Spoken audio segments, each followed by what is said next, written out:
Sejarah lato-lato hingga larangannya di Amerika. Lato-lato menjadi permainan yang tengah digandrungi berbagai kalangan, bahkan mulai dari anak-anak hingga orang dewasa. Meski kini tengah menjadi tren di Indonesia, namun ternyata permainan itu sudah dimainkan sejak periode 1960-an. Lato-lato adalah mainan tradisional yang terdiri dari sepasang bola plastik atau karet yang terikat tali, sehingga membentuk bandulan. Pada bagian tengah benang antara kedua bola, terdapat pegangan khusus untuk digunakan pemain ketika menggerakkan lato-lato. Adapun cara memainkannya dengan membenturkan kedua bola berulang kali. Siapa yang memainkannya paling lama menjadi pemenangnya. Sejarah lato-lato. Dalam bahasa Sunda, lato-lato dikenal dengan istilah nok-nok, sedangkan dalam bahasa Jawa disebut sebagai tok-tok. Penamaan tersebut berasal dari suara yang ditimbulkan permainan ini. Dikutip dari laman Antara, sejarah lato-lato berawal dari Amerika Serikat. Di negara asalnya, permainan ini juga disebut sebagai clackers, click-clacks, knockers, kerbangers, atau clankers. Beberapa istilah tersebut merujuk pada benda yang sama, yakni dua bola yang dihubungkan dengan dua utas tali. Cara bermainnya pun persis, sebagaimana lato-lato dimainkan di Indonesia. Ketika dimainkan, kedua bola yang menggantung akan menimbulkan bunyi yang khas seperti klek-klek. Bunyi tersebut kemudian mendasari penamaan mainan tersebut. Benda ini mirip dengan bolas, senjata berburu yang digunakan oleh para Gauko atau penduduk di Pampas, dan Chaco, dan Patagonia, Amerika Selatan. Pada mulanya, clackers dibuat sebagai alat untuk mengajari anak-anak berlatih koordinasi antara tangan dan mata.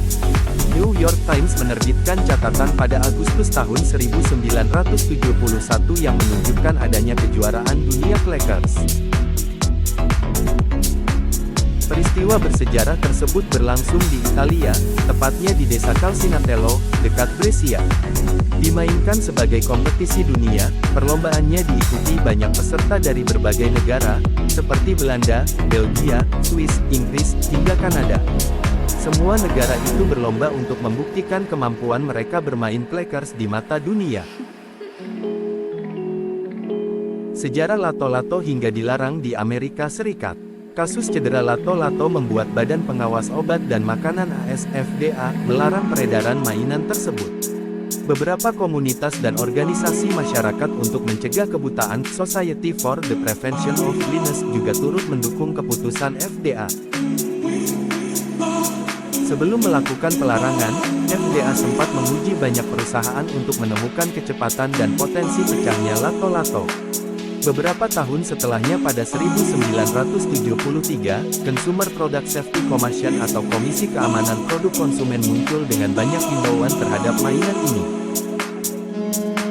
Melansir website Komisi Keamanan Produk Konsumen Amerika Serikat CPSC, US Marshal menyita 4.600 produk lato-lato di Phoenix, Arizona pada tanggal 6 Desember tahun 1985. Mereka menilai mainan tersebut berbahaya, karena mudah pecah dan melukai anak-anak. Lebih lanjut, mereka juga melarang penjualan lato-lato di Amerika Serikat. Sejarah lato-lato di Indonesia. Kepopuleran clackers secara internasional merambah ke Indonesia. Sekitar tahun 1990-an, mainan ini populer dimainkan oleh anak-anak Indonesia.